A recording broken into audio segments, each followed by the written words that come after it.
정유회사 출신인 더불어민주당 이현주 의원이 액트지오가 4년간 영업세를 체납했던 사실이 드러난 것과 관련해 시추가 아니라 국정조사를 해야 할 판이라고 직격했습니다.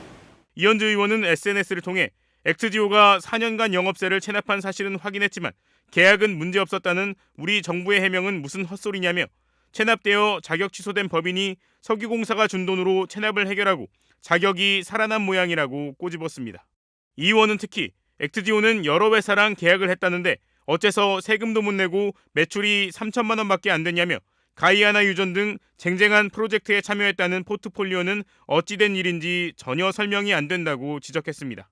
그는 석유공사는 4년간 세금도 못 낸 회사를 뭘 믿고 국민열세 수천억 원 수조를 투입하려 하냐며 좋은 탐사회사도 많은데 석유공사가 굳이 이 회사를 고집해 계약한 이유가 석연치 않다면서 시추가 아니라 국정조사를 해야 할 판이라고 강조했습니다. 투자자를 찾아서 한다면 모를까 이렇게 미심쩍은 일을 어려운 경제와 재정 상황에도 불구하고 막대한 국민열세 투입해서 밀어붙이는 건 반대라는 겁니다. 이 의원은 석유개발은 본디 도박이랄 정도로 낮은 확률 게임이고 영일만이 어디 가는 것도 아니라면서 리스크는 액트지오가 아니라 우리들에게 있다며 재검토를 촉구했습니다. 이에 앞서 석유공사는 동해 가스전을 탐사 분석한 미국 기업 액트지오가 지난해 2월 한국석유공사와 계약 당시 법인 영업세를 체납한 상태였다고 밝혔습니다. 다만 석유공사는 액트지오가 영업세를 체납했더라도 텍사스 주법에 따라 법인격을 유지한 채 계약 체결이 가능했다며 석유공사가 액트지오와 지난해 체결한 용역 계약은 법적 문제가 없다고 설명했습니다. 앞서 시사인은 액트지오가 2019년 1월부터 2022년 3월까지 법인 자격 박탈 상태였다며 석유공사가 액트지오에 분석을 맡긴 2023년 2월에 액트지오는 법인 등록이 말소된 상태였다는 의미라고 보도했습니다. 한국석유공사가 지난해 동해 심해 탐사 분석과 검증을 하는데 160만 달러, 우리 돈으로 약 22억 원을 예산으로 승인한 것으로 확인됐습니다. 더불어민주당 김원희 의원실이 정보공개 청구를 통해 확보한 동해 울릉문지 종합기술평가 수행계획에 따르면 석유공사는 심해 전문평가기관 선정을 위한 입찰과 계약을 위해 추정 소요 비용으로 210만 달러를 예상했습니다.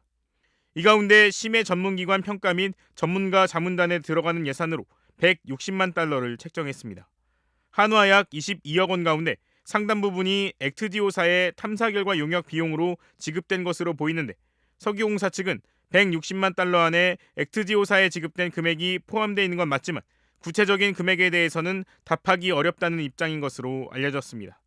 앞서 액트지오의 연평균 매출액은 우리 돈으로 3,800만 원에 불과했지만 지난해 70억 원으로 급증한 것으로 알려지면서 석유공사와의 계약으로 매출이 폭증한 것 아니냐는 의혹이 제기됐습니다. 또 영업세를 내지 못해 사실상 말소 상태 법인이었던 액트지오와 계약을 맺은 것은 부적절한 것 아니냐는 주장에 대해 석유공사는 텍사스 주법에 따라 행위 능력 일부가 제한된 상태에서도 계약 체결은 가능하다고 반박했습니다.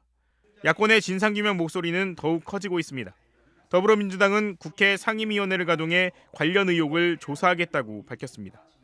황정화 민주당 대변인은 서면 브리핑을 통해 마치 가짜약 파는 약장수 같다는 의구심만 더 강해졌다며 윤석열 대통령은 법인 자격이 박탈된 액트지오에게 국책 사업을 맡기게 된 전 과정을 공개하라고 촉구했습니다. 특히 정유회사 출신인 더불어민주당 이원주 의원은 영업세를 체납한 회사와의 계약이 문제가 없다는 건 무슨 헛소리냐고 비판했습니다. 이 의원은 석유공사는 4년간 세금도 못 낸 회사를 뭘 믿고 국민열세 수천억 원, 수조를 투입하려 하냐며 시추가 아니라 국정조사를 해야 할 판이라고 강조했습니다. 홍성규 진보당 대변인 역시 지금 필요한 것은 국회 차원의 엄중한 검증뿐이라고 말했습니다. 여권에서는 대한민국이 산유국이 되는 게 그리 싫으냐며 특히 민주당은 유독 재뿌리기에 바쁜 것 같다고 비판했습니다. 영일만에서 시추 작업이 시작되는 시점은 올해 12월입니다.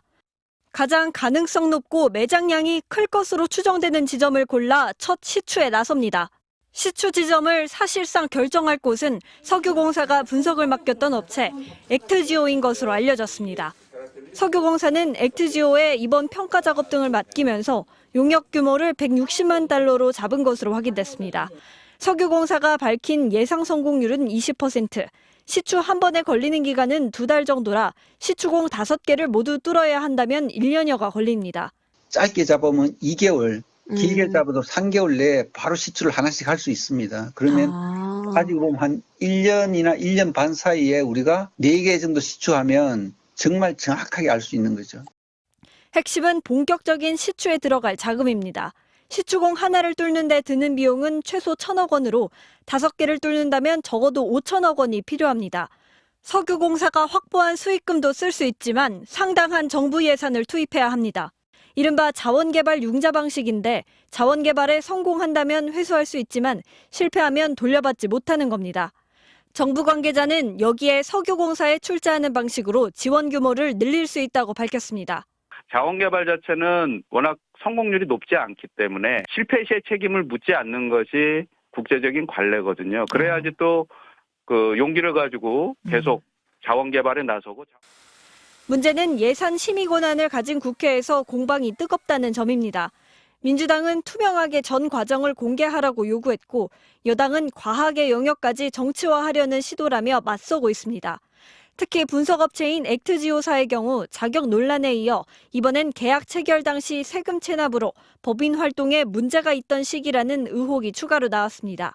이에 대해 석유공사는 텍사스 주법에 따라 계약 체결이 가능한 상황이었다고 설명했습니다.